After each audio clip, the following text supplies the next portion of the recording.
శ్రీమాత్రే నమః. వరలక్ష్మి వ్రతం ఎప్పుడు చేస్తారు? శ్రావణమాస విశిష్టత. నోములు వ్రతాలు నిత్య పూజలో భాగం కావు.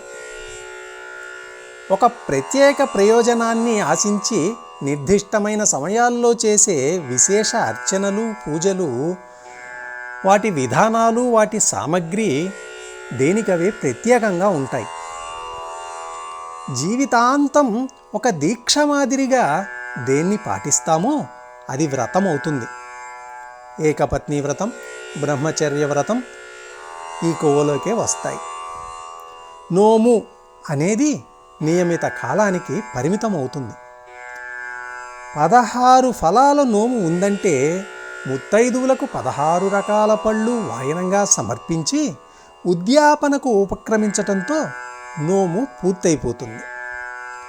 శ్రావణ మాసంలో పౌర్ణమికి ముందు వచ్చే శుక్రవారం ఒక్కరోజు మాత్రమే నిర్వహించే వరలక్ష్మి పూజను మన పెద్దలు వ్రతంగా పేర్కొనటం గమనించవలసిన విషయం.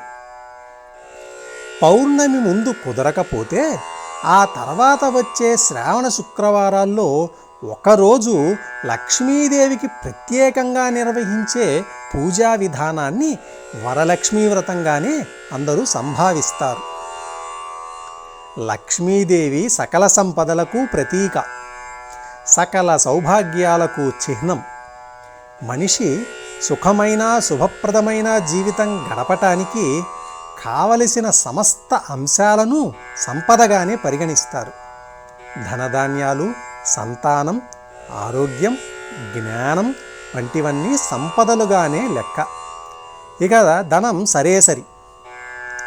ఇవన్నీ లక్ష్మీదేవి అనుగ్రహంతోనే లభిస్తాయి అని ప్రజల నమ్మకం. వీటిని కోరేవారంతా లక్ష్మీ కటాక్షానికై అర్రులు చాస్తారు. ధనలక్ష్మి, ధాన్యలక్ష్మి, సంతానలక్ష్మి, ధైర్యలక్ష్మి వంటి పేర్లతో ఆయా అంశాల వారీగా వారి వారి అభీష్టం మేరకు ఆరాధిస్తారు. లోకంలోని సకల దారిద్ర్యాలను పారదోలే దేవత శ్రీ మహాలక్ష్మి. సమస్త ఉపద్రవాలను ఆమె నివారించగలదు. అందుకే శంకర భగవత్పాదులు ఆమెను సంపత్కారిణి అని, త్రిభువన భూతికరి అనగా ముల్లోకాలకు ఐశ్వర్యాన్ని అనుగ్రహించేది అని స్తుతించటంలోని విశేషం. వీరిలో వర అంటే శ్రేష్టమైనది, వరలక్ష్మి అంటే ఏమి కోరినా ప్రసాదించగల వరాల తల్లి కాబట్టి ఆమెను వరలక్ష్మిగా సంభావించారు. ఇక వరలక్ష్మి కథలో భక్తురాలి పేరు చారుమతి. అంటే మంచి బుద్ధి కలది.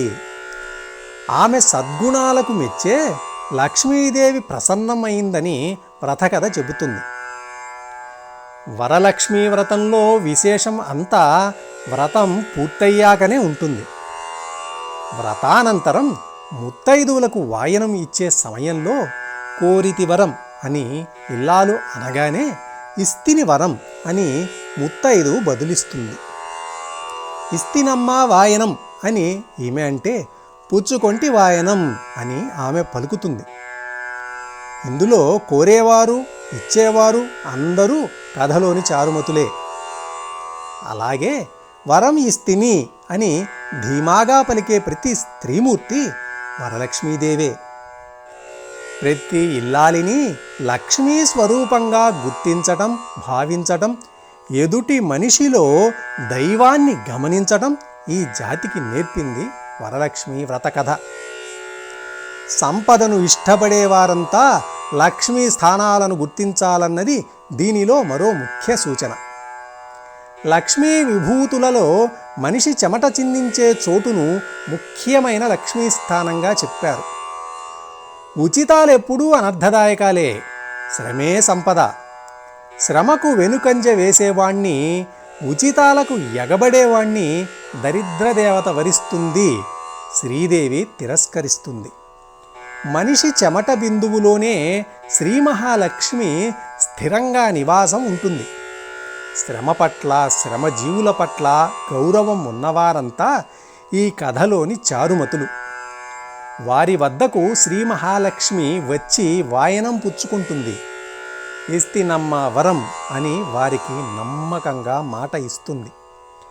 లక్ష్మీ కటాక్షానికి అద్యంతాలను నిర్దేశించటమే వరలక్ష్మి వ్రతకథ లక్ష్యం. శ్రీమాత్రే నమః.